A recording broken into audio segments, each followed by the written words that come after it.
الم تر الی الذین یزکون انفسهم بل اللہ یزکی من یشاء ولا یظلمون فتیلا، کیا تم نے ان لوگوں کو نہیں دیکھا جو اپنے آپ کو بڑا پاکیزہ بتاتے ہیں، حالانکہ پاکیزگی تو اللہ جس کو چاہتا ہے عطا کر دیتا ہے، اور اس عطا میں ان پر ایک تاگے کے برابر بھی ظلم نہیں ہوتا۔ تاگے سے مراد وہ ہے کہ جیسے کہ آپ نے کھجور دیکھی ہوگی نا، کھجور کا جب ہم ہٹاتے ہیں تو اس میں سے ایک گٹھلی نکلتی ہے، اس گٹھلی کے اوپر ایک لکیر بنی ہوئی ہوتی ہے، اس کے اوپر ایک دھاگا نما ہوتا ہے کہ اس کو جب ہٹاؤ تو ایسا لگتا ہے جیسے کوئی دھاگا اٹھا ہے، تو اس کو کہتے ہیں فتیل۔ یا اس فتیل سے مراد وہ ہے کہ جو موم بتی میں ایک وہ ہوتی ہے نا، کیا بولتے ہیں اس کو، رسی ہوتی ہے، اس کو بھی کہہ سکتے ہیں۔ تو اللہ اس کے برابر بھی کسی پر ظلم نہیں کرتا۔ کیا مطلب؟ مطلب یہ ہے کہ پاکیزگی اللہ ان کو دیتا ہے جو اچھے اعمال کرتے ہیں، اور جو اچھے اعمال نہیں کرتے اللہ ان کو پاکیزگی نہیں دیتا۔ یعنی جو اچھے اعمال کرتے ہیں تو وہ اہل بن جاتے ہیں پاکیزگی کے، اور جو اچھے اعمال نہیں کرتے گویا کہ وہ نااہل ہو گئے، اور نااہل کو پھر پاکیزگی نصیب نہیں ہوتی۔ یہ بتانا چاہ رہے ہیں اللہ۔ انظر کیف یفترون علی اللہ الکذب وکفی بہ اثما مبینا، دیکھیے تو صحیح یہ لوگ اللہ پر کیسے کیسے جھوٹ باندھتے ہیں، اور کھلا گناہ ہونے کے لیے یہی بات کافی ہے۔ الم تر الی الذین اوتوا نصیبا من الکتاب یؤمنون بالجبت والطاغوت ویقولون للذین کفروا هؤلاء اهدی من الذین آمنوا سبیلا، جن لوگوں کو کتاب کا علم میں سے ایک حصہ دیا گیا ہے، کیا آپ نے ان کو نہیں دیکھا کہ وہ کس طرح بتوں اور شیطان کی تصدیق کر رہے ہیں، اور کافروں کے بارے میں کہتے ہیں کہ یہ ایمان والوں سے زیادہ سیدھے راستے پر ہیں۔ اس سے مراد یہود ہیں۔ حیی بن اخطب اور کعب بن اشرف یہ مکہ مکرمہ گئے اور مشرکین سے بات چیت کری، انہوں نے کہا کہ آپ ہمارے بتوں کو سجدہ کریں، ان کم بختوں نے سجدہ کر لیا، اور کہا کہ آپ کی ہمارے بارے میں کیا رائے ہے، تو انہوں نے کہا کہ تم مسلمانوں سے کیا ہو، بہتر ہو۔ تو اسی کی طرف اشارہ کیا ہے یہ اولئک الذین لعنهم اللہ، یہ وہ لوگ ہیں جن پر اللہ نے لعنت ڈال رکھی ہے۔ ومن یلعن اللہ، اور جس پر اللہ کی لعنت ہو جائے، فلن تجد له نصیرا، آپ اس کے لیے کوئی مددگار نہیں پائیں گے۔ ام لهم نصیب من الملک فاذا لا یؤتون الناس نقیرا، کیا ان کو کائنات کی بادشاہی کا کوئی حصہ ملا ہے، یعنی کوئی اختیارات ہیں ان کے پاس؟ کہ اگر ایسا ہوتا تو یہ لوگوں کو گھٹلی کے شگاف کے برابر بھی کچھ نہ دیتے۔ یعنی ان کا بغض اور عناد اتنا بڑھ گیا ہے کہ گویا کہ وہ یہ کہنا چاہ رہے ہیں کہ کوئی نبی یا رسول آتا ہے تو ہماری مرضی سے آتا ہے۔ ان کو یہ بات ہضم ہی نہیں ہو رہی ہے کہ یہ نبی بنو اسماعیل میں کیوں آ گئے۔ تو اللہ یہ کہہ رہے ہیں کہ کیا ان کو کوئی بادشاہت، اختیارات، کوئی اقتدار حاصل ہے ان باتوں کا کہ نبی بنو اسرائیل میں ہی آئے گا، بنو اسماعیل میں نہیں آئے گا؟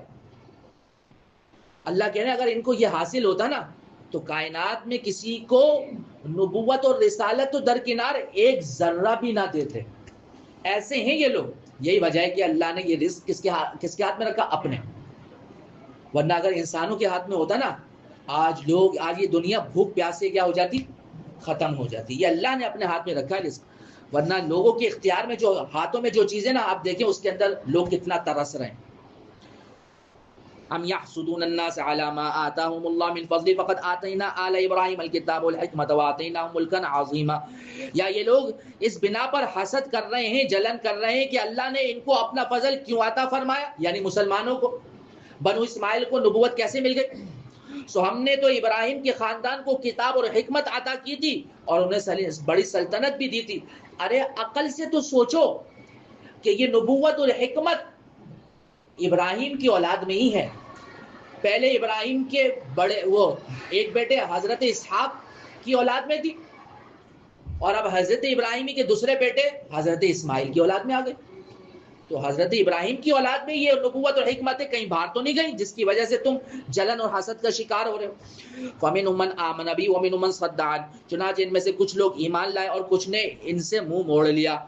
وَكَفَى بِجَهَنَّمَ سَعِيرًا، اور جہنم ایک بھڑکتی ہوئی آگ کی شکل میں ان کے لیے کافی ہے۔ إِنَّ الَّذِينَ كَفَرُوا بِآيَاتِنَا سَوْفَ نُصْلِيهِمْ نَارًا كُلَّمَا نَضِجَتْ جُلُودُهُمْ بَدَّلْنَاهُمْ جُلُودًا غَيْرَهَا لِيَذُوقُوا الْعَذَابَ إِنَّ اللَّهَ كَانَ عَزِيزًا حَكِيمًا، بے شک جن لوگوں نے ہماری آیتوں سے انکار کیا ہم انہیں آگ میں داخل کریں گے، جب بھی ان کی کھالیں جل جل کر پک جائیں گی تو ہم انہیں ان کے بدلے دوسری کھالیں دے دیں گے تاکہ وہ عذاب کا مزید مزہ چکھیں۔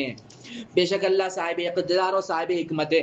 والذین آمنوا وعملوا الصالحات سندخلهم جنات تجری من تحتها الانہار خالدین فیہا ابدا لهم فیہا ازواج مطہرۃ وندخلهم ظلا ظلیلا.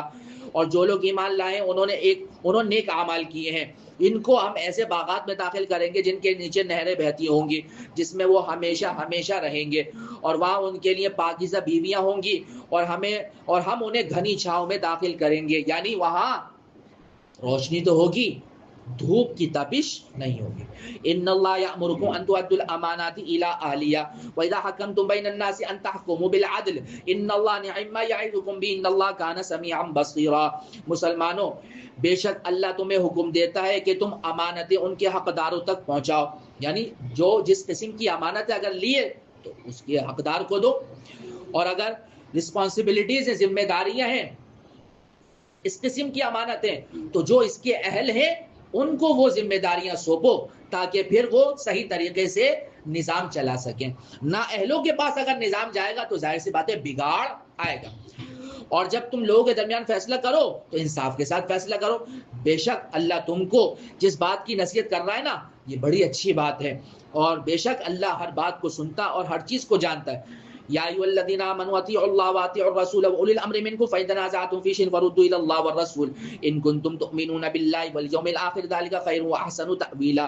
اے ایمان والو اللہ کی اطاعت کرو اور اللہ کے رسول کی اطاعت کرو اور جو تم میں سے صاحب اختیار ہیں ان کی بھی کیا کرو اطاعت کرو. پھر اگر تمہارے درمیان کسی چیز میں اختلاف ہو جائے یعنی صاحب اختیار ایسی چیزوں کا حکم دے کہ سمجھ میں نہیں آ رہا کہ یہ ان پر ان کی اطاعت کی جائے یا نہ کی جائے تو اگر واقعی تم اللہ اور آخرت کے دن پہ ایمان رکھتے ہو تو اسے اللہ اس کے رسول کے حوالے کرو. یعنی قرآن و سنت کی کسوٹی پر پرکھو کہ یہ حکم قرآن و سنت کے مطابق ہے یا خلاف. اگر مطابق ہے تو ان کی بات پہ کیا کرو عمل کرو اور اگر اس کے خلاف ہے تو پھر اس کی اطاعت تم پر فرض ہے بلکہ حکام پر یہ واجب ہو جاتا ہے کہ اپنے فیصلے کو کیا لیں واپس لیں کیونکہ وہ قرآن و سنت کے کیا ہے خلاف. یہی طریقہ بہترین ہے اور اس کا انجام بھی سب سے بہتر ہے.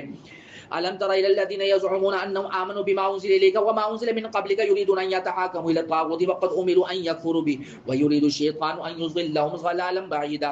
اے پیغمبر کیا آپ نے ان لوگوں کو نہیں دیکھا جو یہ دعویٰ کرتے ہیں کہ وہ اس کلام پر بھی ایمان لے آئے ہیں جو آپ پر نازل کیا گیا اور اس پر بھی جو آپ سے پہلے نازل کیا گیا لیکن آپ ان کو دیکھیں ان کی حالت یہ ہے کہ جب اپنے مقدمے کے فیصلے کا وقت آتا ہے تو طاغوت کے پاس چلے جاتے ہیں. طاغوت سے مراد کیا ہے؟ طاغوت سے مراد ہے شیطان, طاغوت سے مراد ہے سرکش اور طاغوت سے مراد ہے ہر باطل. تو یہاں کوئی بھی ترجمہ کیا جا سکتا ہے کہ طاغوت کے پاس اس کو لے جاتے ہیں یعنی باطل کے پاس غلط لوگوں کے پاس فیصلہ کرانے جاتے ہیں. وقد امروا ان یکفروا بھی حالانکہ ان کو یہ حکم دیا گیا تھا کہ ایسے لوگوں کا مکمل بائیکاٹ کریں انکار کریں ان کے پاس نہ جائیں لیکن ان کے پاس چلے جاتے ہیں. اور شیطان چاہتا ہے کہ انہیں بھٹکا کر پلے درجے کی گمراہی میں مبتلا کر دے اور وہ اس گمراہی کے اندر چلے جائیں. وَإِذَا قِيلَ لَهُمْ تَعَالَوْا إِلَىٰ مَا أَنزَلَ اللَّهُ وَإِلَى الرَّسُولِ رَأَيْتَ الْمُنَافِقِينَ يَصُدُّونَ عَنكَ صُدُودًا. اور جب ان سے یہ کہا جاتا ہے کہ آؤ بھائی آؤ اس حکم کی طرف جو اللہ نے اتارا ہے اور آؤ رسول کی طرف فیصلہ کروانے کے لیے تو آپ ان منافقوں کو دیکھیں گے کہ وہ آپ سے پوری طرح منہ موڑ بیٹھیں گے آپ کے پاس آئیں گے نہیں کیونکہ ان کو پتا ہے کہ اگر ہم حضور کے پاس گئے تو ہم فیصلہ کس کے خلاف ہوگا ہمارے خلاف ہونا تو اس لیے آپ کے پاس آتے نہیں ان کے پاس جاتے ہیں کہ جہاں من چاہا فیصلہ ہو جائے. فَكَيْفَ إِذَا أَصَابَتْهُم مُّصِيبَةٌ بِمَا قَدَّمَتْ أَيْدِيهِمْ ثُمَّ جَاءُوكَ يَحْلِفُونَ بِاللَّهِ إِنْ أَرَدْنَا إِلَّا إِحْسَانًا وَتَوْفِيقًا. لیکن جب ان کے اوپر مصیبت آتی ہے نا تو پھر کیا ہوتا ہے پھر اس وقت ان کا کیا حال بنتا ہے کہ جب خود اپنے ہاتھوں کی کرتوتوں کی وجہ سے کسی مصیبت میں پڑ جاتے ہیں اس وقت یہ آپ کے پاس قسمیں کھاتے ہوئے آتے ہیں اللہ کی ارے بھائی ہمارا مقصد بھلائی کرنے کا اور ملاپ کرانے کے سوا کچھ نہیں تھا ہم تو وہاں جو گئے تھے نا ارے ہم فیصلہ کروانے تھوڑی گئے تھے ہم تو صلح کروانے گئے تھے فیصلے کے لیے تو آپ ہیں ہم آپ کے پاس ہی آتے اس قسم کی باتیں کرتے ہیں. اللہ کیا کہہ رہے ہیں اولئک الذین یعلم اللہ ما فی قلوبہم یہ ہیں وہ لوگ کہ ان کے دلوں کے اندر جو باتیں نا اللہ ان سے خوب واقف ہے. یہ جو کہہ رہے ہیں جھوٹ کہہ رہے ہیں ان کے دلوں میں کچھ اور ہے فارزانو لیکن ان سے ابھی کوئی بحث کرنے کی ضرورت نہیں ہے آپ ان سے کیا کیجئے اعراض کیجئے ان کو نظر انداز کیجئے. وعظہم لیکن اس کے ساتھ ساتھ آپ ان کو نصیحت بھی کرتے رہیے. وَقُلْ لَهُمْ فِي أَنفُسِهِمْ قَوْلًا بَلِيغًا، اور ان سے خود ان کے بارے میں ایسی بات کہتے رہیے کہ شاید ان کے دل میں اتر جائے. وَمَا أَرْسَلْنَا مِن رَّسُولٍ إِلَّا لِيُطَاعَ بِإِذْنِ اللَّهِ وَلَوْ أَنَّهُمْ إِذْ ظَلَمُوا أَنفُسَهُمْ جَاءُوكَ فَاسْتَغْفَرُوا اللَّهَ وَاسْتَغْفَرَ لَهُمُ الرَّسُولُ لَوَجَدُوا اللَّهَ تَوَّابًا رَّحِيمًا. اور ہم نے کوئی رسول جو بھیجا ہے صرف اس مقصد کے لیے بھیجا ہے کہ اللہ کے حکم سے اس کی اطاعت کی جائے. یہ رسول کو بھیجا اس لیے جاتا ہے کہ ہم اس کی کیا کریں؟ اطاعت. اور جب ان لوگوں نے اپنی جانوں پر ظلم کیا تھا، اگر یہ اس وقت ہی آپ کے پاس آ کر اللہ سے مغفرت مانگتے اور رسول بھی ان کے لیے مغفرت کی دعاؤں کے لیے ہاتھ اٹھا دیتے تو یہ اللہ کو بہت معاف کرنے والا اور بڑا مہربان پاتے. فَلَا وَرَبِّكَ لَا يُؤْمِنُونَ حَتَّى يُحَكِّمُوكَ فِي مَا شَجَرَ بَيْنَهُمْ ثُمَّ لَا يَجِدُوا فِي أَنفُسِهِمْ حَرَجًا مِّمَّا قَضَيْتَ وَيُسَلِّمُوا تَسْلِيمًا. اب اللہ دو ٹوک الفاظ میں کہہ رہا ہے کہ پیغمبر آپ کے پروردگار کی قسم یہ اس وقت تک ایمان والے نہیں ہو سکتے جب تک یہ اپنے باہمی جھگڑوں میں آپ کو اپنا فیصلہ کرنے والا نہ بنا لیں. پھر آپ جو کچھ ان کے بارے میں فیصلہ کریں یہ اپنے دلوں میں اس کے لیے اس میں تنگی محسوس نہ کریں، یعنی خوشی کے ساتھ اس فیصلے کو قبول کریں اور اس کے آگے مکمل طور پر سرنڈر کر دیں. وَلَوْ أَنَّا كَتَبْنَا عَلَيْهِمْ أَنِ اقْتُلُوا أَنفُسَكُمْ أَوْ اخْرُجُوا مِنْ دِيَارِكُمْ مَا فَعَلُوا إِلَّا قَلِيلٌ مِّنْهُمْ وَلَوْ أَنَّهُمْ فَعَلُوا مَا يُوعَظُونَ بِهِ لَكَانَ خَيْرًا لَّهُمْ وَأَشَدَّ تَثْبِيتًا. اور اگر ہم ان کے لیے یہ فرض قرار دیتے تھے، یعنی جیسے ہم نے پچھلی امتوں کے لیے کیا، اگر ہم ان کے اوپر فرض قرار دیتے تھے کہ تم اپنے آپ کو قتل کرو توبہ کے طور پر یا اپنے گھروں سے نکل جاؤ، تو ان میں بہت تھوڑے ہیں کہ جو اس پہ عمل کرتے. لیکن جس بات کی انہیں نصیحت کی جا رہی ہے اگر یہ اس پر عمل کر لیتے تو ان کے حق میں کہیں زیادہ بہتر ہوتا اور ان میں خوب ثابت قدمی پیدا کر دیتا. یعنی پچھلی امتوں کی طرح اگر ہم یہ سخت احکامات دیتے تو کرتے ہی عمل؟ کبھی بھی نہیں کرتے. لیکن اس کے مقابلے میں ہم ایک آسان عمل دے رہے ہیں اور وہ کیا ہے کہ اس نبی کی کیا کر لو؟ اطاعت. اسی میں تمہارا فائدہ اور یہ تمہاری ثابت قدمی کا بھی ذریعہ ہے. وَإِذًا لَّآتَيْنَاهُم مِّن لَّدُنَّا أَجْرًا عَظِيمًا، اور قیامت کے دن بھی اس صورت میں ہم انہیں خود اپنے پاس سے اجر عظیم بھی عطا کریں گے. ڈبل فائدہ دنیا کا بھی آخرت کا بھی. وَلَهَدَيْنَاهُمْ صِرَاطًا مُسْتَقِيمًا، اور انہیں ضرور سیدھے راستے تک پہنچا دیں گے. وَمَن يُطِعِ اللَّهَ وَالرَّسُولَ، اب دیکھو مزید فائدہ، اور جو لوگ اللہ اور رسول کی اطاعت کریں گے فَأُولَٰئِكَ مَعَ الَّذِينَ أَنْعَمَ اللَّهُ، تو وہ ان کے ساتھ ہوں گے جن پر اللہ نے کیا کیا ہے؟ انعام. ان کا ساتھ نصیب ہو جائے گا. اور اللہ نے کس پر انعام کیا ہے؟ من النبیین والصدیقین والشہداء والصالحین وحسن اولئک رفیقا، یعنی انبیاء، صدیقین، شہداء اور صالحین. اور دیکھو تو صحیح کتنے اچھے ساتھی ہیں کہ جن کا قیامت وہ جنت میں ہمیں ساتھ ملے گا. ذالک الفضل من اللہ وکفی باللہ علیما، یہ فضیلت اللہ کی طرف سے ملتی ہے اور لوگوں کے حالات سے اللہ پوری طرح باخبر ہے. اور اللہ باخبر ہونے کے لیے یہی کافی ہے، وہ اللہ کافی ہے. یا ایھا الذین آمنوا خذوا حذرکم فانفروا ثبات او انفروا جمیعا، اے ایمان والو دشمن سے مقابلے کے وقت اپنے بچاؤ کا سامان ساتھ رکھو. یعنی جب مقابلہ ہو تو اس سے پہلے اپنے ساری سیفٹی کے سامان رکھ لو ساتھ، اور پھر الگ الگ دستوں کی شکل میں، یعنی چھوٹی چھوٹی ٹکڑیوں میں مختلف جگہوں میں پھیل جاؤ، یا پھر سب اکٹھے ہو کر بڑے جہاد کے لیے نکلو. وَإِنَّ مِنكُمْ لَمَن لَّيُبَطِّئَنَّ فَإِنْ أَصَابَتْكُمْ مُصِيبَةٌ قَالَ قَدْ أَنْعَمَ اللَّهُ عَلَيَّ إِذْ لَمْ أَكُن مَّعَهُمْ شَهِيدًا وَلَئِنْ أَصَابَكُمْ فَضْلٌ مِّنَ اللَّهِ لَيَقُولَنَّ كَأَن لَّمْ تَكُن بَيْنَكُمْ وَبَيْنَهُ مَوَدَّةٌ يَا لَيْتَنِي كُنتُ مَعَهُمْ فَأَفُوزَ فَوْزًا عَظِيمًا. اب جہاد کے لیے نکل رہے ہیں تو بے شک تم میں سے ہی کوئی ایسا بھی ضرور ہوگا کہ جہاد میں جانے سے سستی دکھائے گا، نہیں جائے گا. پھر اگر جہاد کے دوران تم پر کوئی مصیبت آ جائے تو کیا کہے گا؟ اللہ نے مجھ پر بڑا انعام کیا کہ بھائی میں تو ان لوگوں میں نہیں تھا، میں بچ گیا، اگر میں جاتا تو میں بھی مارا جاتا. اور اگر اللہ کی طرف سے کوئی فضل یعنی مال غنیمت، فتح حاصل ہو جاتی تمہیں تو کیا کہے گا؟ گویا تمہارے اس کے درمیان کوئی پہلے دوستی نہیں تھی. ایسے کہے گا کہ کاش میں بھی ان لوگوں کے ساتھ ہوتا تو بہت کچھ میرے بھی ہاتھ لگ جاتا. تو اللہ نے تمہیں منع کیا تھا، تم تو اپنی منافقت کی وجہ سے ساتھ نہیں گئے. اس لیے فَلْيُقَاتِلْ فِي سَبِيلِ اللَّهِ الَّذِينَ يَشْرُونَ الْحَيَاةَ الدُّنْيَا بِالْآخِرَةِ. اب اللہ بتا رہے ہیں کہ اللہ کے راستے میں قتال اور جہاد کرتے کون لوگ ہیں. لہٰذا اللہ کے راستے میں وہی لوگ لڑتے ہیں جو دنیاوی زندگی کو آخرت کے بدلے بیچ دیں، یعنی آخرت کی زندگی کو دنیا کی زندگی پر کیا دیتے ہیں؟ ترجیح. وَمَن يُقَاتِلْ فِي سَبِيلِ اللَّهِ، اور جو اللہ کے راستے میں لڑے اور فَيُقْتَلْ، پھر قتل ہو جائے، او یغلب، یا غالب آ جائے، فسوف نؤتی اجرا عظیما، ہر صورت میں ہم اس کو زبردست ثواب عطا کریں گے.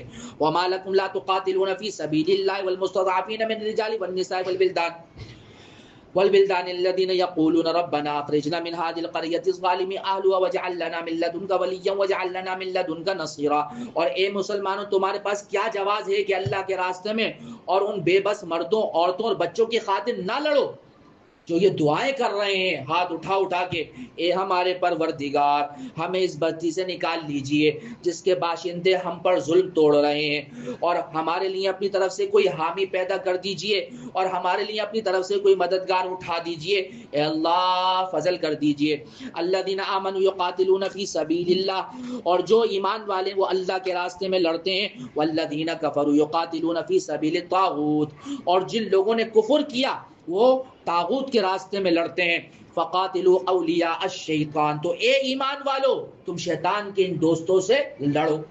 ان کید الشیطان کان ضعیفا، یاد رکھنا شیطان کی چالیں بے شک کیا ہیں، کمزور ہیں. یعنی لڑنے کی صورت میں تمہیں تو یہ نظر آئے گا کہ ایک بہت بڑی جمعیت ہے کہ جس کے ساتھ لڑنا پڑے گا، لیکن وہ اس لڑائی کے دوران جو چالیں چلیں گے نا، جو شیطان ان کو سجا رہا ہے، وہ سب کیا ہے، پھس پھسی سی ہیں. ان کا وہ جو ہے تمہارے سے مقابلہ کرنے کی ان میں طاقت نہیں ہے ان کو، کیونکہ زندگی پیاری ہے. ان کا مطمع نظر صرف دنیا ہے، لیکن تمہارا مطمع نظر کیا ہے، اللہ اور آخرت.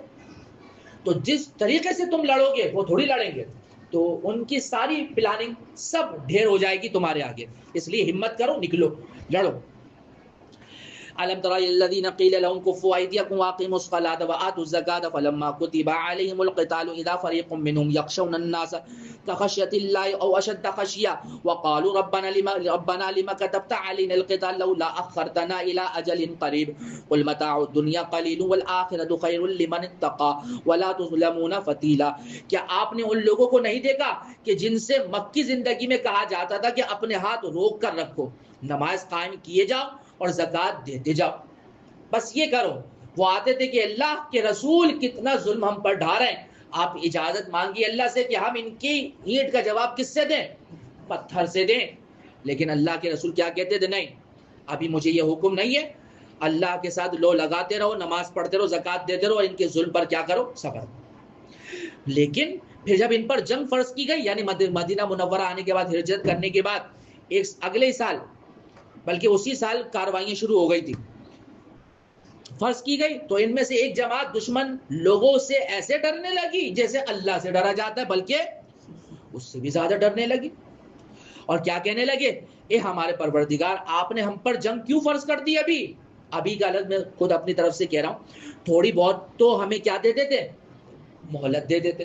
یعنی ابھی وہاں ظلم و ستم کے پہاڑ جو توڑے جا رہے تھے، اس سے اب ذرا مدینے آ کے کیا ملا تھا، سکون. تو اپنی فیملی کے تھوڑا سا کیا گزار لیتے، وقت گزار لیتے. تو یہ سوچنے لگے، تو اللہ کیا کرے، قل متاع الدنیا قلیل، ارے آپ کہہ دیجئے کہ دنیا کا یہ فائدہ جو تم اٹھانے جا رہے ہو نا، یہ کیا ہے، تھوڑا سا، بالکل تھوڑا سا.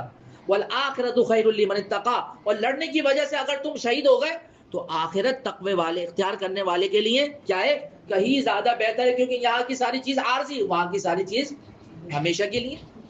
ولا تظلمون فتیلا، اور تم پر ایک تاگے کے برابر بھی ظلم نہیں ہوگا. اینما تکونوا، یہ تو سوچو، اینما تکونوا یدرککم الموت ولو کنتم فی بروج مشیدہ، تم جہاں بھی ہوگے ایک نہ ایک دن موت تمہیں آ پکڑے گی، چاہے تم مضبوط قلعوں میں کیوں نہ رہ رہے ہو. وَإِن تُصِبْهُمْ حَسَنَةٌ يَقُولُوا هَٰذِهِ مِنْ عِندِ اللَّهِ. اب یہ ایک بات آ رہی ہے، اس کو غور سے سنیے گا. وَإِن تُصِبْهُمْ حَسَنَةٌ يَقُولُوا هَٰذِهِ مِنْ عِندِ اللَّهِ وَإِن تُصِبْهُمْ سَيِّئَةٌ يَقُولُوا هَٰذِهِ مِنْ عِندِكَ قُلْ كُلٌّ مِنْ عِندِ اللَّهِ فَمَا لِهَٰؤُلَاءِ الْقَوْمِ لَا يَكَادُونَ يَفْقَهُونَ حَدِيثًا مَا أَصَابَكَ مِنْ حَسَنَةٍ فَمِنَ اللَّهِ وَمَا أَصَابَكَ مِنْ سَيِّئَةٍ فَمِنْ نَفْسِكَ وَأَرْسَلْنَاكَ لِلنَّاسِ رَسُولًا وَكَفَىٰ بِاللَّهِ شَهِيدًا. یہ جو دو آیتیں آئیں گے، اس میں اللہ تبارک و تعالیٰ جو بات بتا رہے ہیں وہ غور سے سنیے کہ کائنات میں جو کچھ ہو رہا ہے وہ کس کے ارادے سے ہو رہا ہے، اللہ کے ارادے سے. انسان کو کوئی فائدہ پہنچ رہا ہے، کس کے ارادے سے، اللہ. کوئی نقصان پہنچ رہا ہے، وہ بھی کون پہنچا رہا ہے، اللہ کے حکم اور ارادے سے. ایک بات، اگر انسان کو کوئی فائدہ پہنچ رہا ہے تو یہ اللہ کا فضل ہے، اس کے اعمال کا کمال نہیں ہے. کیونکہ اگر اس کو مان بھی لے کہ یہ عمل کی وجہ سے، اس کے نیک اعمال کی وجہ سے ملا، تو یہ نیک عمل کی توفیق کون دے رہا ہے؟ اللہ دے رہا ہے. اگر اللہ توفیق نہ دے کرے گا نہیں. تو پتہ یہ چلا کہ یہ انڈائریکٹ میں کس کا ہے؟ اللہ کا فضل ہی ہے کہ اللہ نے تم سے نیک اعمال کروائے اور پھر تم اس فضل کے کیا بنے؟ مستحق. اور اگر تمہیں کوئی برائی پہنچ رہی ہے تو یہ تمہارے اپنے اعمال کی وجہ، تم نے غلطی کری، اس کی وجہ سے اللہ نے تمہیں نقصان میں مبتلا کیا. اب یہ لوگ کیا کہتے تھے؟ یہ لوگ یہ کہتے تھے کہ اگر کوئی اچھائی بھلائی پہنچ رہی ہے تو یہ اللہ کی طرف سے، لیکن اگر کوئی برائی پہنچتی ہے، کسی مصیبت میں مبتلا ہوتے، تو کہتے ہیں کہ یہ کہ آپ صلی اللہ علیہ وسلم کے ذمہ لگاتے کہ یہ آپ کی وجہ سے. تو اللہ یہ کہہ رہے ہیں کہ اگر تم یہ کہہ رہے ہو کہ حضور کے حکم سے، تو یہ بھی غلط ہے، کیونکہ حکم کس کا چل رہا ہے؟ اللہ کا. فائدہ بھی اللہ کے حکم سے اور نقصان بھی. اور اگر تم یہ کہہ رہے ہو کہ یہ حضور کی کسی غلطی کے سبب سے، تو یہ بھی غلط ہے. یہ بھی غلط ہے، کیونکہ ہر انسان کو خود اپنے عمل کی غلطی کی سزا ملتی، کسی دوسرے کے عمل کی غلطی کی سزا نہیں ملتی. اور نبی صلی اللہ علیہ وسلم نے جو فریضہ رسالت آپ کو دیا گیا ہے، آپ سے اس کی کوتاہی کبھی بھی نہیں ہوئی کہ جس کا خمیازہ امت کو بھگتنا پڑے. آئی سمجھ میں؟ تو حضور سے اس قسم کی کوئی غلطی نہیں ہوئی. اب دیکھیے ترجمہ. اور اگر ان منافقوں کو کوئی بھلائی پہنچتی ہے تو وہ کہتے ہیں کہ اللہ کی طرف سے، اور اگر ان کو کوئی برائی پہنچ جاتی ہے تو اے پیغمبر وہ آپ سے کہتے ہیں کہ یہ برا واقعہ آپ کی وجہ سے ہوا. کہہ دیجئے کہ ہر واقعہ اللہ کی طرف سے ہوتا ہے. ان لوگوں کو کیا ہو گیا ہے کہ یہ کوئی بات سمجھنے کے قریب ہی نہیں آ رہے، نہیں کوشش ہی نہیں کر رہے کسی بات کو سمجھنے کے لیے. ایسے جو ہے ٹس سے مس ہونے کی کوشش نہیں کر رہے. تمہیں جو کوئی اچھائی پہنچتی ہے تو وہ محض اللہ کی طرف سے ہوتی ہے، اور جو کوئی برائی پہنچتی ہے وہ تمہارے اپنے سبب سے ہوتی ہے. اور اے پیغمبر ہم نے آپ کو لوگوں کے پاس رسول بنا کر بھیجا ہے، اور اللہ اس بات کے لیے بطور گواہ کے کافی ہے. من یطیع الرسول فقد اطاع اللہ. یہ بات اصول ذہن میں رکھنا کہ جو رسول کی اطاعت کر رہا ہے نا، اس نے در حقیقت کس کی اطاعت کری؟ اللہ کی. ومن تولی، اور جو رسول کی اطاعت سے منہ پھیرے گا، فما ارسلناک علیہم حفیظا، تو اے پیغمبر ہم نے آپ کو ان پر نگران بنا کر نہیں بھیجا کہ ہم آپ سے پوچھیں کہ ان لوگوں نے یہ عمل کیوں نہیں کیا. آپ کا پیغام کیا، آپ کا کام کیا ہے؟ پیغام پہنچا دینا. رزلٹ آپ کے ذمے نہیں ہے. وَيَقُولُونَ طَاعَةٌ، اور یہ منافق لوگ سامنے کیا کہتے ہیں؟ اطاعت کہ ہم آپ کی اطاعت کریں گے. لیکن فَإِذَا بَرَزُوا مِنْ عِنْدِكَ بَيَّتَتْ طَائِفَةٌ مِّنْهُمْ غَيْرَ الَّذِي تَقُولُ، مگر یہ آپ کے پاس سے جب باہر جاتے ہیں نا، تو ان میں سے ایک گروہ رات کے وقت آپ کی باتوں کے خلاف مشورہ کرتے ہیں، یعنی پلاننگ کرتے ہیں حضور اور صحابہ کے خلاف، دین کے خلاف. اللہ کیا کہہ رہا ہے کہ رات کے وقت مشورے بھی کرتے ہیں. واللہ یکتب ما یبیتون، اللہ یہ رات کے وقت جو مشورے کر رہے ہیں اللہ یہ سب لکھ رہا ہے، سب نوٹ ہو رہا ہے ہمارے یہاں. فاعرض عنہم، آپ ان کی پرواہ مت کریں. وتوکل علی اللہ، آپ کا کام یہ کہ اللہ پر بھروسہ کریں بس. وکفا باللہ وکیلا، اور آپ کی حمایت کے لیے اللہ ہی کیا ہے؟ کافی. افلا یتدبرون القرآن، کیا یہ لوگ قرآن میں غور و فکر سے کام نہیں لیتے؟ ولو کان من عند غیر اللہ لوجدوا فی اختلافا کثیرا، ارے دیکھو تو صحیح، اگر یہ اللہ کے علاوہ کسی اور کی طرف سے نازل شدہ ہوتا تو اس میں بکثرت اختلاف پاتے. یہی وجہ ہے کہ جو چیز لوگوں کی طرف سے ہوتی ہے، بنائی بھی ہوتی ہے، تو انسان کمزور، تو اس کی چیز میں بھی کیا ہوگی؟ کمزوری ہوگی. چنانچہ جو پچھلی کچھ کتابیں ان میں لوگوں نے خرد برد کری، تحریفات کری، جس کی وجہ سے جب ان کتابوں کو پڑھا جاتا ہے تو مختلف اختلافات اور تضاد نظر آتے ہیں، جس کو علماء کرام نے اپنی کتابوں میں ذکر کیا. چنانچہ بائبل جو عیسائیوں کی کتاب ہے، اس کے بارے میں حضرت مولانا رحمۃ اللہ کیرانوی رحمۃ اللہ علیہ کی کتاب ہے اظہار الحق، لیکن اس کا اردو ترجمہ لکھا حضرت مفتی تقی عثمانی صاحب نے بائبل سے قرآن تک، 3 جلدوں میں. اب ہو سکتا ہے 2 یا 1 جلد ہو گئی ہو. تو بائبل سے قرآن تک لکھا ہے کہ جس کے اندر یہ بتایا گیا ہے کہ بائبل کے اندر کتنی تضادیں ہیں اور کتنے اختلافات ہیں، اور یہ اب ہدایت کی کتاب رہی ہے یا نہیں رہی ہے، بہت ساری باتیں اس کے اندر ذکر ہے. وَإِذَا جَاءَهُمْ أَمْرٌ مِّنَ الْأَمْنِ أَوِ الْخَوْفِ أَذَاعُوا بِهِ وَلَوْ رَدُّوهُ إِلَى الرَّسُولِ وَإِلَى أُولِي الْأَمْرِ مِنْهُمْ لَعَلِمَهُ الَّذِينَ يَسْتَنبِطُونَهُ مِنْهُمْ وَلَوْلَا فَضْلُ اللَّهِ عَلَيْكُمْ وَرَحْمَتُهُ لَاتَّبَعْتُمُ الشَّيْطَانَ إِلَّا قَلِيلًا. اور جب ان کو کوئی خبر پہنچتی ہے چاہے وہ امن کی ہو یا خوف پیدا کرنے والی، تو لوگوں کو یہ چاہیے کہ تحقیق کے بغیر پھیلانا شروع نہ کر دیں، کیونکہ پھر اگر وہ بات پھیل جاتی ہے تو نقصان ہوتا ہے. اس کے بجائے کیا کریں، اگر یہ اس خبر کو رسول کے پاس بھیج دیں، یا جو اصحاب اختیار ہیں یعنی جو بڑے بڑے صحابہ ہیں جو حضور کے قریب ہیں، ان لوگوں سے جا کے اس بارے میں ان کے پاس لے جائیں، تو ان میں سے جو لوگ اس کی کھوج نکالنے والے ہیں یعنی تحقیق کرنے والے ہیں، تو وہ اس کی حقیقت معلوم کر لیں گے کہ آیا یہ صحیح ہے یا فیک نیوز ہے. تو بہت ساری چیزیں ایسی چل جاتی ہیں، ہم لوگ آگے فارورڈ کرتے رہتے ہیں، تحقیق نہیں کرتے، پھر بعد میں 3-4 دن کے بعد پتہ چلتا ہے کہ بھائی یہ تو پرانی ویڈیو تھی یا یہ فیک ہے، زبردستی جو ہے نا چلائی گئی ہے. تو ایسی چیزوں میں مبتلا نہیں ہونا چاہیے، حتی الامکان کوشش کرنی چاہیے کہ اس بات کی پہلے تحقیق ہو جائے اور اس کے بعد پھر آگے کیا کریں، اس کو شیئر کریں. اور مسلمانوں، اگر اللہ کا فضل اور اس کی رحمت تم پر نہ ہوتی تو تھوڑے لوگوں کو چھوڑ کر باقی سب شیطان کے پیچھے لگ جاتے. فقاتل فی سبیل اللہ، لہٰذا اے پیغمبر، اے نبی جی، آپ اللہ کے راستے میں جنگ کیجئے. لا تکلف الا نفسک، آپ تو صرف اپنے سوا کسی اور کی ذمہ داری نہیں آپ کے اوپر. وحرز المؤمنین، ہاں آپ کا کام یہ کہ آپ ایمان والوں کو ترغیب دیجئے.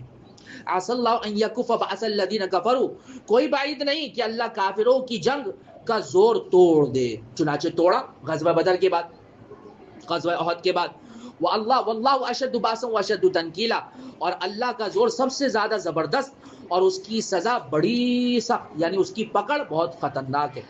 من یشفع شفاعتا حسنۃ یکن له نصیب منها ومن یشفع شفاعتا سیئۃ یکن له کفل منها وکان اللہ علی کل شیء مقیتا. اور جو شخص کوئی اچھی سفارش کرتا ہے اس کو اس میں سے حصہ ملتا ہے، اور جو کوئی بری سفارش کرتا ہے اس سے اس برائی میں سے کیا ملتا ہے، حصہ. یعنی اگر اچھی چیز کو آگے آپ کیا کریں گے، پروموٹ کریں گے، اس کی حوصلہ افزائی کریں گے، تو پھر آگے اس میں آپ کو بھی کیا ملے گا، ثواب ملے گا. لیکن اگر برے کاموں میں آپ حصہ ڈالیں گے تو آگے جب برے کام دوسرے لوگ اختیار کریں گے ان کے گناہوں میں آپ کا بھی کیا ہو جائے گا، حصہ ہو جائے گا. تو انسان کو دیکھ لینا چاہیے کہ وہ آگے کیا چیز پھیلا رہا ہے. وَكَانَ اللَّهُ عَلَى كُلِّ شَيْءٍ مُقِيتًا، اور اللہ ہر چیز پر نظر رکھنے والا ہے. وَإِذَا حُيِّيتُم بِتَحِيَّةٍ فَحَيُّوا بِأَحْسَنَ مِنْهَا أَوْ رُدُّوهَا إِنَّ اللَّهَ كَانَ عَلَى كُلِّ شَيْءٍ حَسِيبًا، اور جب تمہیں کوئی سلام کرے تو تم اس سے بہتر طریقے پر سلام کرو. یعنی السلام علیکم کہے تم کیا کہو، السلام علیکم ورحمۃ اللہ. اور اگر وہ زیادہ بڑھا دے تم اس سے زیادہ بڑھا دو. اور او ردوہا، یا کم از کم اتنے الفاظ میں رپلائی دو جتنا اس نے کیا. ان اللہ کان علی کل شیء حسیبا، بے شک اللہ ہر چیز کا حساب رکھنے والا ہے. اللہ لا الہ الا هو لیجمعنکم الی یوم القیامۃ لا ریب فیہ ومن اصدق من اللہ حدیثا. اللہ وہ ہے کہ اس کے سوا کوئی خدا نہیں، وہ تمہیں ضرور قیامت کے دن اکٹھا کرے گا جس کے آنے میں کوئی شک نہیں. اور کون ہے جو اللہ سے زیادہ سچی بات والا ہو. وما لکم فی المنافقین، اب اس رکوع کے اندر منافقین کا تذکرہ آ رہا ہے، اور ان کے یعنی آپ یہ سمجھ لیں کافروں کی 4 صورتیں آ رہی ہیں. ایک وہ کافر ہیں کہ جو مسلمانوں کے پاس آئے، ایمان لائے، اور ایمان لانے کے بعد بہانے بنا کے کافروں کے ساتھ جا مل گئے. اب جو مسلمان ہیں وہ ششو پنج میں ہے کہ آیا ان کو ایمان والا کہیں یا نہ کہیں. لیکن اللہ کہہ رہے ہیں کہ جب وہ کافروں کے ساتھ مل گئے اور اب ہجرت نہیں کر رہے، جو ہجرت کرنا ایمان کی شرط تھی، اس کا مطلب یہ کہ ہجرت نہیں کرے تو یہ بے ایمان ہے، تو ان کو ایمان والا نہ کہو. اب اگر یہ کہیں ملے تو ان کے ساتھ کیا کرو، قتال کرو. دوسری صورت یہ تھی کہ اگر وہ ایسے لوگوں کے ساتھ جا کے مل جاتے ہیں کہ جن کے ساتھ مسلمانوں نے کیا معاہدہ کیا ہوا ہے، جنگ بندی کا، تو پھر آپ ان کے خلاف کارروائی نہ کریں. اور اگر وہ لوگ آتے ہیں آپ کے پاس، وہ کہتے ہیں کہ بھائی ہمیں آپ سے بھی نہیں لڑنا اور اپنی قوم کے ساتھ مل کے بھی نہیں لڑنا، یعنی ہم آپ کا ساتھ نہیں دے سکتے، اپنی قوم کا ساتھ بھی نہیں دے سکتے، اس لیے ہمیں لڑائی سے معاف رکھیں. تو پھر اللہ کہہ رہے ہیں کہ جب یہ پیچھے ہٹ رہے ہیں تو آپ بھی ان کے ساتھ لڑائی نہ کریں. 3 صورتیں ہو گئیں. چوتھی صورت یہ ہے کہ وہ لوگ آپ کے پاس آتے تو ہیں اور یہ کہتے ہیں کہ ہمیں آپ سے لڑائی نہیں کرنی، لیکن جب جو پلاننگ ہوتی ہے، کافروں کی طرف سے سازشیں ہوتی ہیں، تو اس سازشوں کا کیا بن جاتے ہیں، حصہ. تو پھر کہا جا رہا ہے کہ یہ لوگ دغاباز ہیں، ایسے لوگوں کا کام تمام کیجئے، ان کو ختم کیجئے. دیکھیے اب فما لكم في المنافقين فئتين والله اركسهم بما كسبوا اتريدون ان تهدوا من اضل الله ومن يضلل الله فلن تجد له سبيلا. پھر آپ لوگوں کو کیا ہو گیا ہے کہ منافقین کے بارے میں دو گروہ بن گئے، حالانکہ انہوں نے جیسے کام کیے ہیں اس کی بنا پر اللہ نے ان کو اوندھا کر دیا ہے۔ کیا آپ لوگ یہ چاہتے ہیں کہ ایسے لوگوں کو ہدایت پر لے آئیں جسے اللہ اس کی چاہت کے مطابق گمراہ کر چکا ہے؟ یعنی وہی گمراہ ہونا چاہ رہا تھا، اللہ نے گمراہ کر دی، اور جسے اللہ گمراہی میں مبتلا کر دے اس کے لیے آپ ہرگز کبھی کوئی بھلائی کا راستہ نہیں پا سکتے۔ وَدُّوا لَوْ تَكْفُرُونَ كَمَا كَفَرُوا فَتَكُونُونَ سَوَاءً فَلَا تَتَّخِذُوا مِنْهُمْ أَوْلِيَاءَ حَتَّى يُهَاجِرُوا فِي سَبِيلِ اللَّهِ فَإِن تَوَلَّوْا فَخُذُوهُمْ وَاقْتُلُوهُمْ حَيْثُ وَجَدتُّمُوهُمْ وَلَا تَتَّخِذُوا مِنْهُمْ وَلِيًّا وَلَا نَصِيرًا۔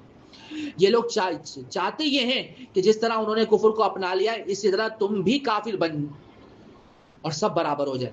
لہٰذا اے مسلمانوں، تم ان میں سے کسی کو اس وقت تک دوست نہ بنانا جب تک وہ اللہ کے راستے میں ہجرت نہ کر لے۔ جب وہ ہجرت نہیں کر رہے اس کا مطلب یہ کہ بے ایمان ہے۔ چنانچہ اگر وہ ہجرت سے اعراض کریں اور تمہاری پکڑ میں آ جائے اور جہاں بھی انہیں پاؤ انہیں قتل کر دو، اور ان میں سے کسی کو نہ اپنا دوست بناؤ نہ مددگار۔ الا الذین، اب یہ آگے مستثنا ہو رہا ہے، الا الذین یصلون الی قوم بینکم وبینہم میثاق او جاءوکم حصرت صدورهم ان یقاتلوکم او یقاتلوا قومهم ولو شاء اللہ لسلطهم علیکم فلقاتلوکم فإن اعتزلوکم فلم یقاتلوکم والقوا الیکم السلام فما جعل اللہ لکم علیہم سبیلا۔ فرما رہے ہاں وہ لوگ اس حکم سے مستثنا، یعنی ان کے ساتھ قتال نہ کرو۔ کس کے ساتھ؟ جو کسی ایسی قوم سے کے ساتھ جا ملے جن کے اور تمہارے درمیان کوئی صلح کا معاہدہ ہے، یعنی جنگ بندی کا، یا وہ لوگ ایسے ہیں جو تمہارے پاس اس طرح آ جائیں کہ ان کے دل تمہارے خلاف جنگ کرنے کے سے بیزار ہوں، یعنی وہ تم سے لڑنا نہ چاہتے ہوں اور اپنی قوم کے خلاف بھی جنگ کرنے سے بیزار ہوں، اور اگر اللہ چاہتا تو انہیں تم پر مسلط کر دیتا تو وہ تم سے ضرور جنگ کرتے، لیکن اب وہ تم سے جنگ ہی نہیں کرنا چاہتے۔ چنانچہ اگر وہ تم سے کنارہ کشی کرتے ہوئے تم سے جنگ نہیں کر رہے، تم کو امن کی پیشکش کر رہے ہیں، تو اللہ نے تم کو ان کے خلاف کسی بھی کارروائی کرنے سے روک دیا ہے۔ اب تمہارے لیے حق نہیں کہ تم ان کے خلاف کارروائی کرو، جب وہ تم سے لڑنا نہیں چاہتے تم بھی ان سے نہ لڑو۔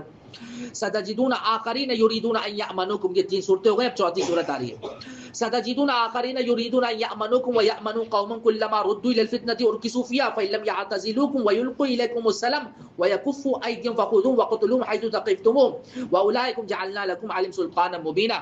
منافقین میں کچھ لوگ ایسے بھی ہیں آپ کو ملیں گے جو یہ چاہتے ہیں کہ وہ آپ سے محفوظ رہیں اور اپنی قوم سے بھی، یعنی دونوں لڈو ہاتھ میں رکھنا چاہتے ہیں، مگر جب کبھی ان کو فتنے کی طرف بلایا جاتا ہے نا تو وہ اس میں اوندے منہ گر جاتے ہیں، یعنی فوراً شریک ہو جاتے ہیں۔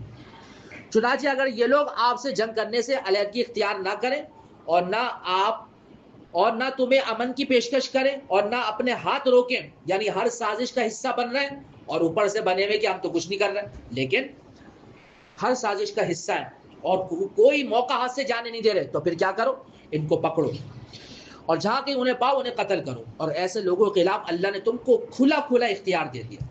اب آگے اور احکامات آ رہے ہیں، دیکھیے ومن كان لمؤمن ان يقتل مؤمنا الا خطأ ومن قتل مؤمنا خطأ فتحرير رقبة مؤمنة ودية مسلمة الى اهله الا ان يصدقوا فان كان من قوم عدو لكم ومؤمن فتحرير رقبة مؤمنة وان كان من قوم بينكم وبينهم ميثاق فدية مسلمة الى اهله وتحرير رقبة مؤمنة فمن لم يجد فصيام شهرين متتابعين توبة من الله وكان الله عليما حكيما۔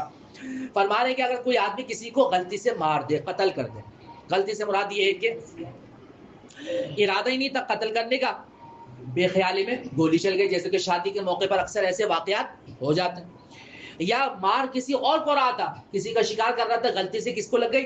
انسان کو لگ گئی، تو اس کو کہتے ہیں قتل خطا، یعنی غلطی سے قتل ہو جانا۔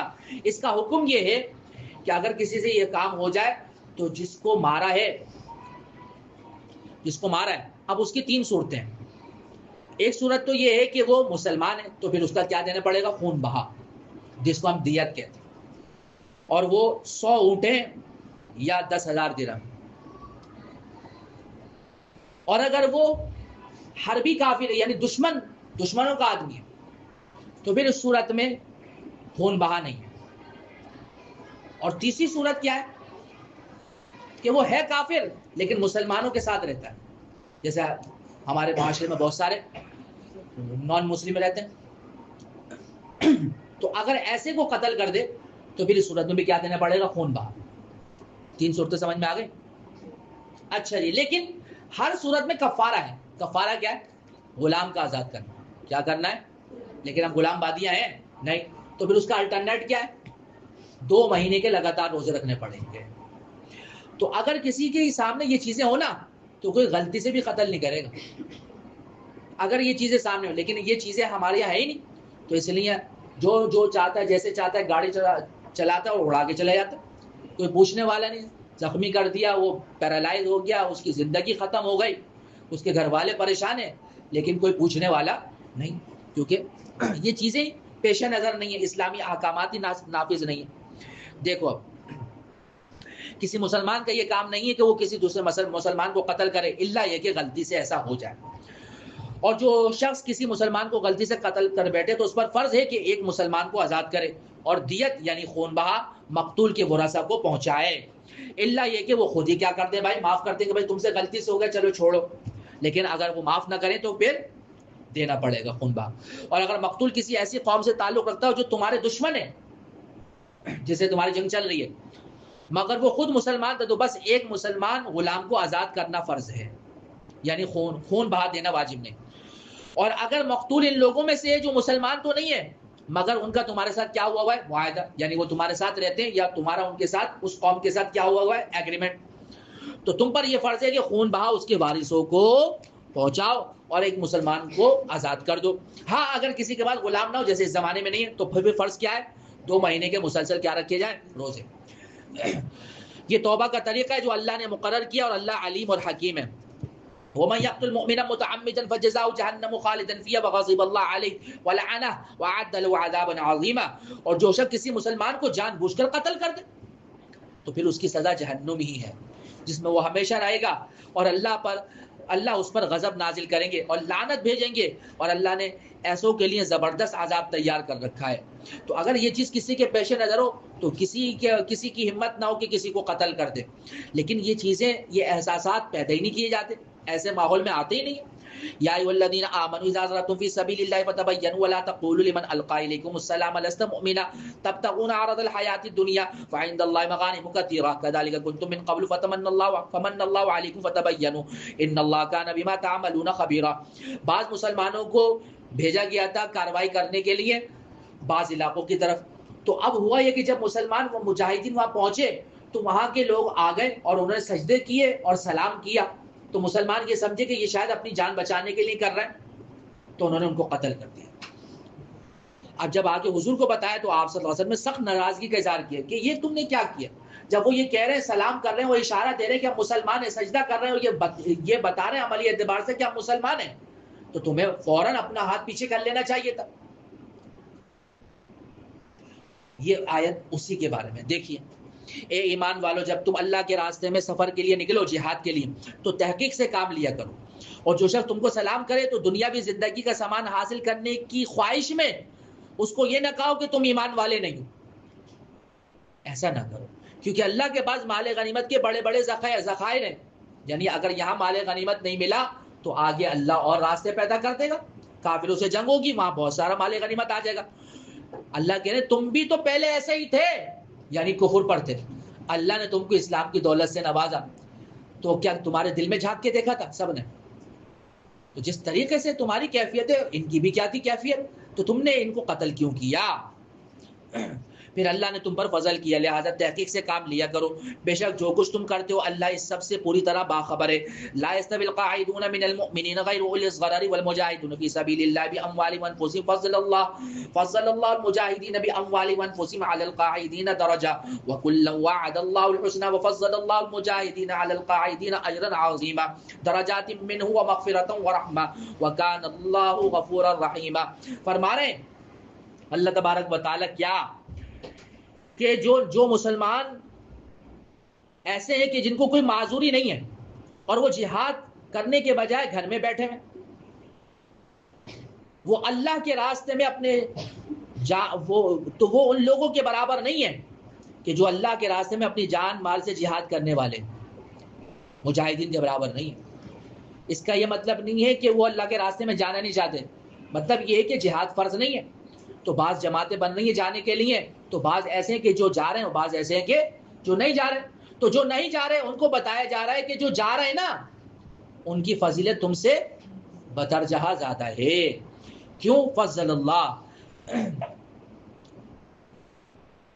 ان کو اللہ نے بیٹھے رہنے والوں پر فضیلت عطا کری ہے اور کئی درجے فضیلت عطا کری ہے، اور اللہ نے سب سے اچھائی کا وعدہ کیا ہے، کیونکہ جو بیٹھے ہوئے وہ بھی مسلمان ہیں اور جو جا رہے ہیں وہ بھی کیا ہے، مسلمان ہیں۔ سب سے اللہ نے کیا وعدہ کیا؟ جنت کا، اور اللہ نے مجاہدین کو بیٹھے رہنے والوں پر بڑی فضیلت دے کر بڑا ثواب بخشا ہے، یعنی خاص اپنے پاس سے بڑے درجے اور مغفرت اور رحمت عطا کی ہے، اور اللہ بہت بخشنے والے اور بڑے مہربان ہیں۔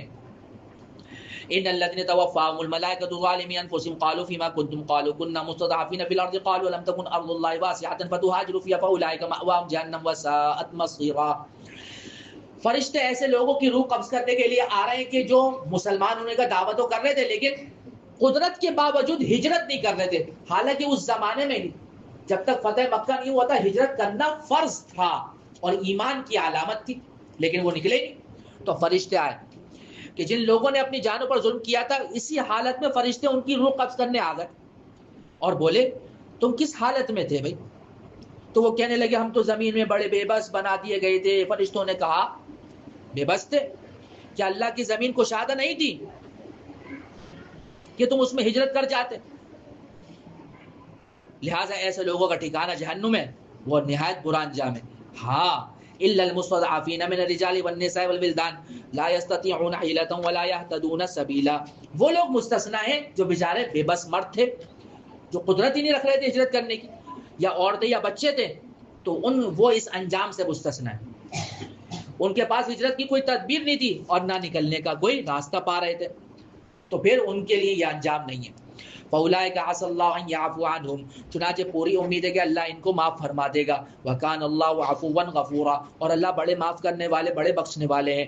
وَمَن يُهَاجِرْ فِي سَبِيلِ اللَّهِ يَجِدْ فِي الْأَرْضِ مُرَاغَمًا كَثِيرًا وَسَعًا، اور جو شخص اللہ کے راستے میں ہجرت کرے گا وہ زمین میں بڑی جگہ اور بڑی گنجائش پائے گا، اور جو شخص اپنے گھر سے وَمَن يَخْرُجْ مِن بَيْتِهِ مُهَاجِرًا إِلَى اللَّهِ وَرَسُولِهِ ثُمَّ يُدْرِكُهُ الْمَوْتُ فَقَدْ وَقَعَ أَجْرُهُ عَلَى اللَّهِ، اور جو شخص اپنے گھر سے اللہ اور اس کے رسول کی طرف ہجرت کرنے کے لیے نکلا، راستے میں بیچارے کی کیا گئی موت، تب بھی اس کا ثواب اللہ کے یہاں کیا ہو چکا ہے؟ طے ہو چکا ہے، اور اللہ بہت بخشنے والے بڑے مہربان ہیں۔